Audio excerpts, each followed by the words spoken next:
Ang uso ngayon para magkapera, magbenta ng mga antigo o mga gamit na may halaga.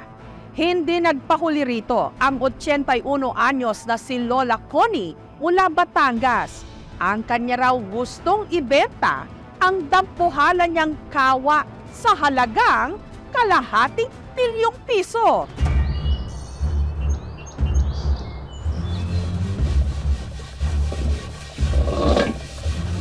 Mga misis, pagod na ba kayo sa kakakuskos ng inyong mga kawa?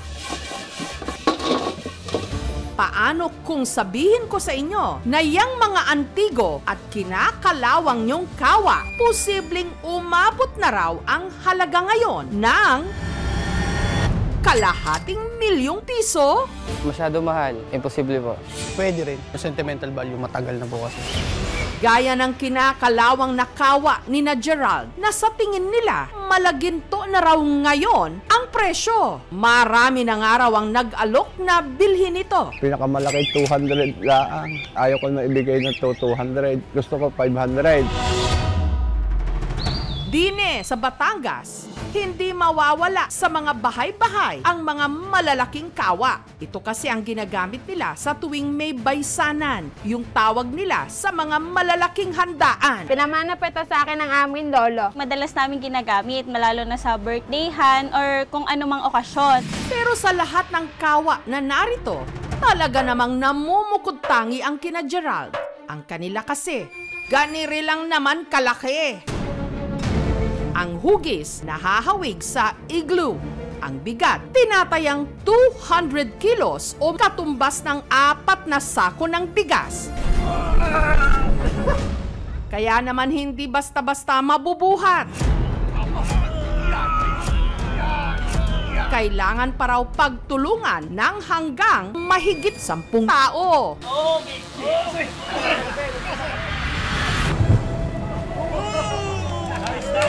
Hindi na ibabaliktad yan ng 3 tao o 5. Ay huwag niya subukan at mababalian lang o kaya maiipit. Ang dambuhalang kawa, pagmamay-ari ng 80 anyos na si Nanay Connie, pamana ng kanyang mga ninuno, na una pangaraw ito kaysa sa mga pabrika rito ng tubo.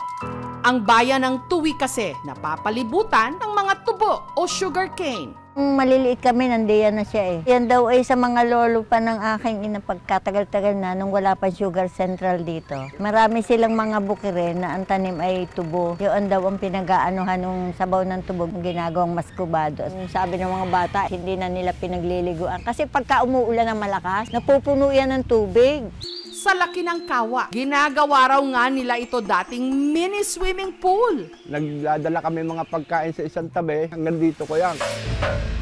Sa tansya ni na Gerald, halos 200 taon na ang tanda. Pinaniniwala ang ginawa noong 1800s, panahon pa ng mga Kastila, at imported galing Europa. Bandang likod ng kawa, doon sa gilid, may nakautlaw pa doon na londo. Siguro mga panahon pa ng Spaniards yan. Minsan na nga raw may nag-alok sa kanila ng 200,000 pesos para bilhin ito. Hindi lang kami magkasundo sa presyo. Ayaw ko na ibigay ng 200. Gusto ko 500. Kaya alam mong original na original. May pangalan naman. Antik na yan. Wala kayong makikitang ganyang kalaki. Kung magkakataon, ang kikitain, ipantutubos daw nila sa nakasanla nilang lote. Nakasanla ito matagal na. Pero kami pinatitira pa dito. Kaya kami nagkautang-utang. Ang ama't ina namin nagpabalik-balik sa ospital. Dahil talagang hindi ko gustong makuha itong loteng ito ng maiba eh. Sina Nanay Connie nalubog pa sa utang nung namatay sa stroke ang kanyang mister. Yung ginamit namin pera sa ospital, saka yung kanyang pagpapalibing, iniutang namin yun eh. Kailangan mabayaran namin sa loob ng 1 taon. 200 plus pa yung babayaran namin. Pero aabot ba talaga sa ₱250,000 ang halaga ng antigong kawang ito? Ang mga ganito raw klaseng dambuhalang kawa, bihira na talaga ngayong makita, lalo pat ginawa ang mga ito 2 siglo na ang nakararaan. Maganda ang pagkakatuklas ng malaking kawa kasi pagpapakita yan na ang Batangas din ay malaman sa culinary heritage.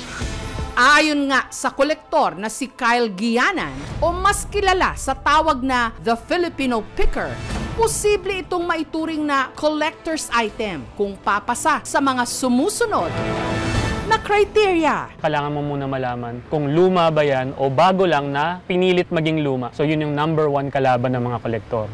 Kaya si Kyle bumiyahe pa Batangas para personal na suriin ang dambuhalang kawa ni Nanay Connie. Posible nga bang nasa kalahating milyong piso ang halaga nito ngayon? So paglampas na siya ng 4 feet, baka tunay na to. Kakaiba talaga tong piece na to.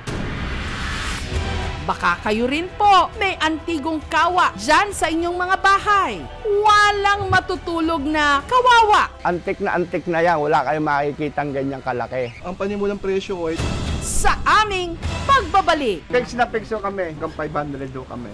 dambuhalang kawa ni Nanay Connie. Pinaniniwala ang 2 siglo ang tanda. Madami silang tinignan din eh. Hindi lang kami magkasundo sa presyo. Ayaw ko na ibigay ng 200. Gusto ko 500. Personal itong sinuri ni Kyle. Tingnan natin to ha. Dito tayo sa side na to. Ito kasi yung pinakamalaki yung corrosion. Unang sinipat ang tinatawag na patina. Ang hinahanap ko ay signs na talagang pinaluma lang ngayon. Pinaulanan lang ng ilang months. Pero yung corrosion niya o yung damage niya sa metal, ang lalim na po eh. Ayan po, kitang-kita eh. So, bali nakalagay dito is parang Buchanan, London. No? Definitely not made in the Philippines. Usually, ang gumagawa nito sa atin dati, mga Chinese, nagulat ako nakalagay dito, London. So, kakaiba talaga tong piece na to. So, sukatin ko muna, ha? At ang huling test, ang sukat at laki ng kawa. So, paglampas na siya ng 4 feet, medyo luluwag ng loob ko eh, dahil parang baka tunay na to. Kung mahigit 48 inches ang sukat nito, sigurado raw na gawa noong 1800s. Pero kung papalo pa ito sa 60 to 70 inches, mas matanda pa. Ibig sabihin, posibleng mas mataas pa ang halaga.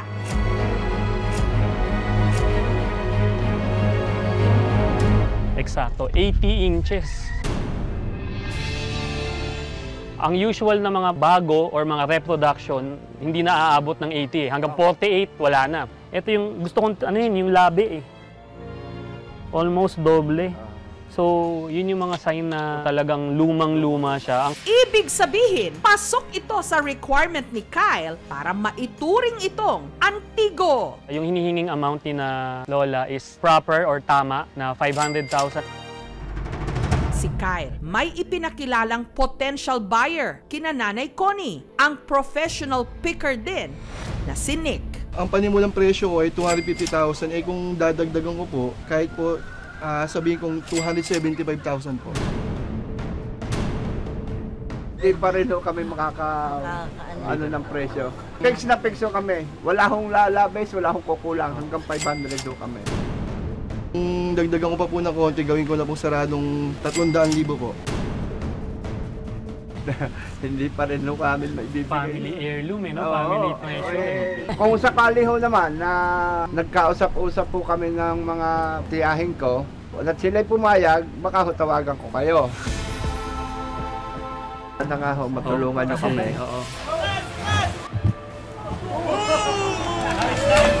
Walang duda, ang kawa na lutuan ng asukal ni Nanay Connie ang dahilan ngayon ng kanyang matatamis na ngiti. Thank you so much mga kapuso. Kung nagustuhan niyo po ang videong ito, subscribe na sa GMA Public Affairs YouTube channel. Don't forget to hit the bell button for our latest updates.